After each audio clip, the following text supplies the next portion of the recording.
Bonjour à tous, ici The Jailbreak Bay. Aujourd'hui, je vais vous faire une présentation détaillée de macOS X Lion. Vous pouvez suivre le lien disponible dans la vidéo pour aller installer Lion. Donc, j'ai fait une vidéo d'installation. Mais nous, aujourd'hui, je vais vous faire une présentation plus détaillée de macOS X Lion. Donc, je vais tout d'abord vous montrer que je suis bien sur macOS X Lion. Voilà, About This Mac, version 10.7, donc c'est la version de Lyon. Avec, bon, ça, c'est les données de mon Mac. On peut fermer ça. Alors on va tout de suite commencer avec une des principales nouveautés de macOS X Lyon, c'est le Launchpad. Donc Launchpad c'est ça, voilà, ce petit icône que vous voyez juste ici. Et ça nous ouvre tous les icônes de toutes nos applications, comme sur un springboard de iDevice, donc c'est-à-dire iPhone ou iPad, puisque je vous rappelle le slogan de macOS X Lion est Back to the Mac. En fait, Apple a repris beaucoup de nouveautés de l'iPad ou de l'iPhone pour les remettre dans le Mac. Donc, comme le Launchpad, qui est un- une copie presque conforme du Springboard d'un iDevice. Alors, vous avez toutes vos applications. Voilà, on peut aller par exemple, je sais pas, sur Safari, vous cliquez dessus et ça va lancer Safari. Si vous relancez le Launchpad, vous pouvez aussi voir ici que vous avez des dossiers, donc encore une nouveauté d'un iOS. Voilà, donc alors ça c'est un dossier Utilities que j'ai dans mon dossier application. Si par exemple je veux créer un nouveau dossier en mettant iChat sur Safari, je le prends, je le maintiens, je le déplace, ça va créer un dossier. Et je peux même renommer le dossier, donc The Jailbreak Bay par exemple. Voilà.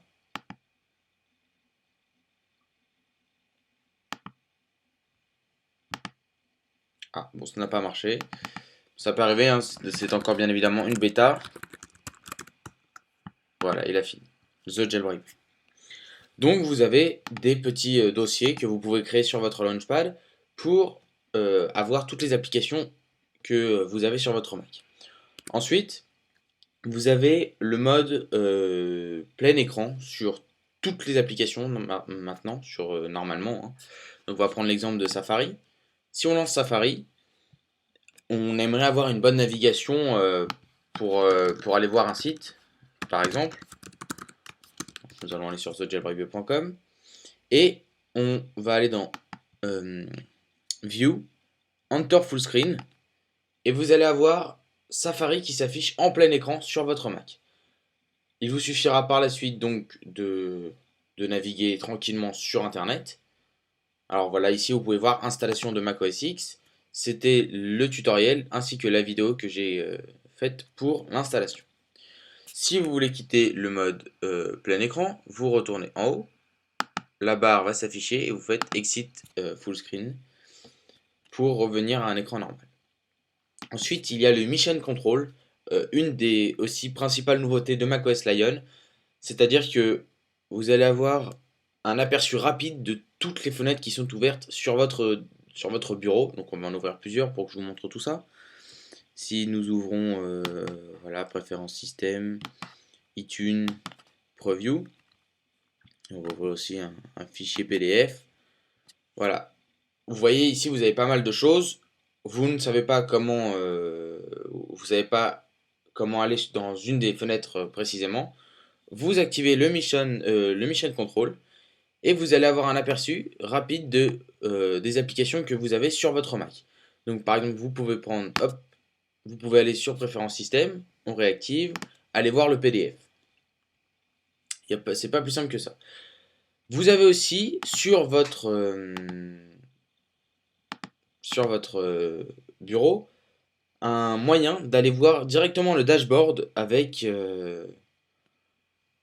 hop, avec une gesture sur le trackpad. Donc macOS Lion est aussi est une refonte totale de macOS qui intègre énormément de nouvelles gestures sur le trackpad. Donc par exemple pour activer le Mission Control, vous devez simplement monter trois doigts vers le haut pour avoir le Mission Control, deux doigts pardon, vers la droite pour activer le dashboard. Voilà. Qu'est-ce qu'il y a maintenant, on va parler du zoom. Donc encore une fois, c'est un zoom comme sur l'iPhone. Donc en double-cliquant sur du texte, une image ou quoi que ce soit, vous allez zoomer dessus alors qu'avant on était obligé de pincer le trackpad. Alors je vais par exemple zoomer sur les nouvelles images du MacBook Pro. Je prends deux doigts et je double-clique sur mon trackpad et nous avons un zoom sur les images. Voilà, donc un zoom sur tout ce qu'il y a comme texte ou des choses comme ça. Vous pouvez double-cliquer encore une fois pour revenir normalement. Aussi une nouvelle nouveauté, enfin une refonte design, la barre que vous pouvez voir juste ici, la barre de comment on peut appeler ça, de navigation de bas en haut, c'est une barre comme sur les iOS, donc comme sur l'iPad ou l'iPhone. Vous pouvez aussi la maintenir pour descendre ou monter. Euh, Grande nouveauté aussi dans la navigation, si par exemple dans les anciennes versions de Mac vous vouliez descendre vers le bas, vous allez vous allez descendre votre souris vers le bas, votre trackpad vers le bas avec des doigts. Là cette fois-ci, ça sera vous devez monter vers le haut comme sur un iOS. C'est alors pour ceux qui étaient habitués au trackpad sur les anciennes versions, il va falloir se réhabituer à cette nouvelle version qui n'est pas intuitive sur un Mac. Maintenant, je vais vous présenter aussi les mails ainsi que le carnet d'adresses qui ont été refaits comme sur l'iPad. Donc ici, vous voyez avec vos dossiers, ici tous vos mails et ici un aperçu du mail pendant la lecture.